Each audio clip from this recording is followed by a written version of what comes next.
Pemirsa, hari ini sidang peninjauan kembali 6 terpidana kasus pembunuhan Vina dan Eki digelar di Pengadilan Negeri Cirebon.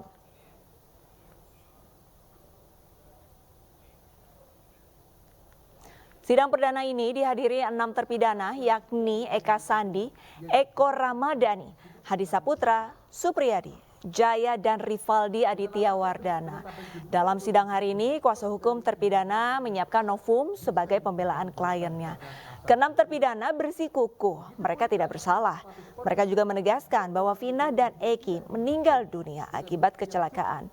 Kuasa hukum keenam terpidana meminta hakim untuk menegakkan keadilan dan membebaskan seluruh terpidana dari jeratan hukum. Pernyataan Disreskrim Polda Jawa Barat dan Kadif Humas Mabes Polri semakin menambah kegaduhan di masyarakat. Bagaimana mungkin dua DPO yang telah ditetapkan sebagai tersangka yang dalam putusan-putusan Pengadilan Negeri Cirebon dijelaskan dengan terang benderang peran dan perbuatannya dalam kasus Vina Cirebon tiba-tiba dinyatakan fiktif. Ya pemirsa, sama-sama kita akan menyaksikan jalannya persidangan yang tengah berlangsung. Vina Cirebon menyebabkan munculnya keadaan baru berupa keyakinan di kalangan masyarakat bahwa pemohon PK dan terpidana lainnya bukanlah pelaku dalam perkara pembunuhan dan pemerkosaan dalam kasus Vina Cirebon.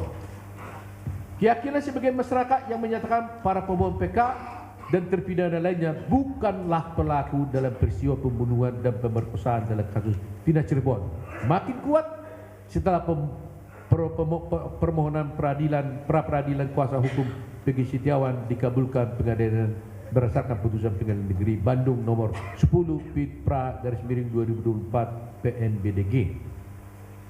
Jika menilik kasus Vina Cirebon, sangat masuk akal para pemohon PK mempunyai keyakinan yang kuat beberapa kasus yang pernah terjadi di Indonesia seperti kasus Sengkon dan Karta, kasus Kemat dan David dalam pembunuhan Asrori di Jombang tahun 2008 dan kasus 6 orang pengamen Cipulir yang dituduh membunuh Diki Maulana pada tahun 2017 terjadi pada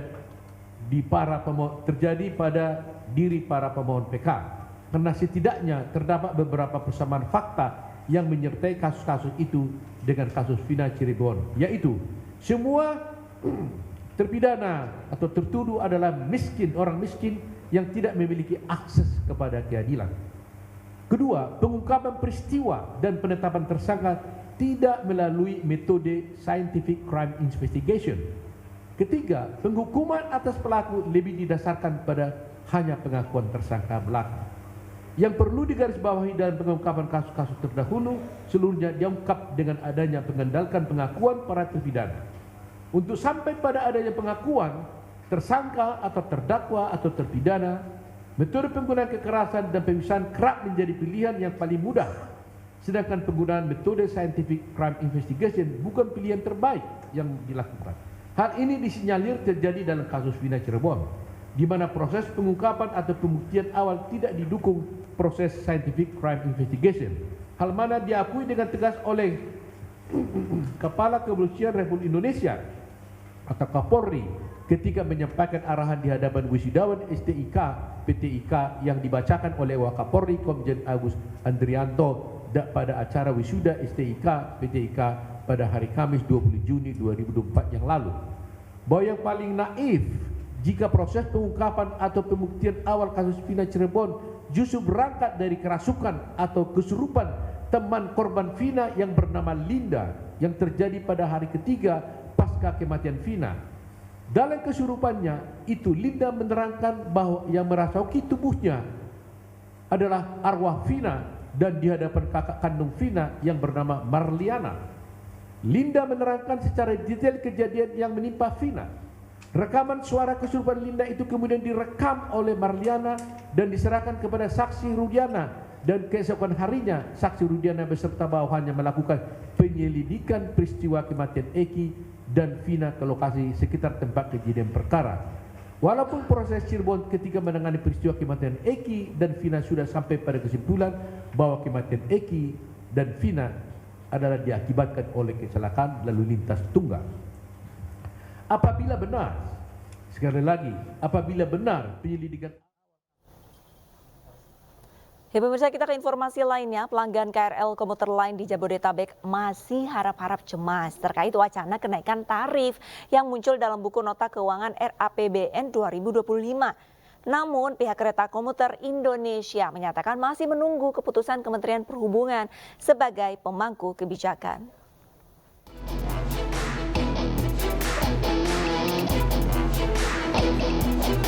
Beberapa hari terakhir ini, kabarnya naik tarif kereta rel listrik komuter lain mencuat setelah wacana penyaluran subsidi KRL berbasis NIK muncul dalam buku 2 nota keuangan RAPBN tahun 2025. Skema NIK ini nantinya akan diberlakukan secara bertahap dan akan segera disosialisasikan kepada masyarakat sebelum ditetapkan. Sontak wacana pemberlakuan skema subsidi kereta menggunakan NIK ini menuai pro kontra. Baru tahu sih kemarin. Enggak, karena saya kan pengguna KRL juga ya. Saya tuh kuliah naik KRL. Jadi kalau ada kebijakan kayak gitu sih saya kurang setuju. Aku sih nggak setuju ya, karena kan jadi lebih ribet, apalagi kalau di waktu-waktu sibuk gitu. Ya nggak setuju aja, karena kan lebih ribet, terus biayanya beda, padahal kan fasilitas yang kita dapetin sama. Tahu, kemarin sempat baca beritanya sih. Terus kayak kenapa dinaikin itu nggak setuju, karena banyaklah masyarakat menengah ke bawah yang menggunakan KRL, TJ juga untuk kegiatan sehari-hari, untuk mobilitas sehari-hari gitu. Namun menjawab keresahan sejumlah pengguna KRL, PT Kereta Komuter Indonesia menyatakan kenaikan tarif belum bisa diberlakukan dalam waktu dekat karena hingga kini belum ada pembicaraan dengan kementerian terkait. Selain itu, kenaikan tarif juga harus menunggu keputusan dari Kementerian Perhubungan sebagai pemangku kebijakan. Saya kira tidak seperti itu ya. Jadi hanya karena sekali lagi belum ada arahan terkait dengan hal tersebut sehingga kami belum bisa memberikan statement apapun ke publik. Kalau skema NIK ini kira-kira belum juga dari negara mana sih Pak? Saya belum bisa memberikan informasi ya karena belum ada arahan yang disampaikan ke kami. Tapi apakah skema ini memungkinkan Pak untuk dilakukan di tahun-tahun ke depan? Belum tahu ya. Sebelumnya, subsidi KRL berbasis NIK dikhawatirkan menyebabkan kenaikan tarif KRL. Jika ini menjadi nyata, tidak menutup kemungkinan para pengguna KRL beralih kembali ke kendaraan pribadi yang bisa berdampak dengan bertambahnya kemacetan lalu lintas di jalan raya. Dari Jakarta, Tim Liputan iNews melaporkan. Pemirsa, sebuah brand aksesoris asal Tiongkok membuka toko terbesar di dunia di salah satu pusat berbelanja di Jakarta. Peresmian toko aksesoris terbesar ini menawarkan pengalaman berbelanja yang benar-benar berbeda.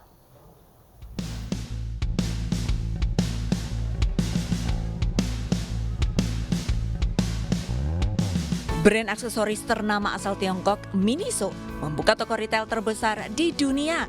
Miniso secara resmi membuka toko terbesarnya Miniso Land di Central Park, Jakarta. Hadir dengan nilai-nilai Miniso, yaitu kesenangan, kualitas, dan keterjangkauan. Toko ini menawarkan berbagai bagian yang unik dan hidup, termasuk parfum, mainan, blind box, kecantikan, cemilan, dan bahkan area hiburan yang dirancang untuk bermain dan berfoto. Miniso hadir membawa kegembiraan dan fun untuk semua usia atau kalangan umur di masyarakat gitu. Jadi tidak cuma toko yang besar, kami juga menghadirkan beberapa section area di mana ada banyak sekali aktivitas yang bisa dilakukan oleh pelanggan. And I'm so happy to announce that our biggest store, Miniso store in the world is grand opening today, and welcome all our friends come to here. So now we have expand our product category. So you can see here is our beauty section, and beauty section is the most important section in this store. So you can see this is the front area of the whole store.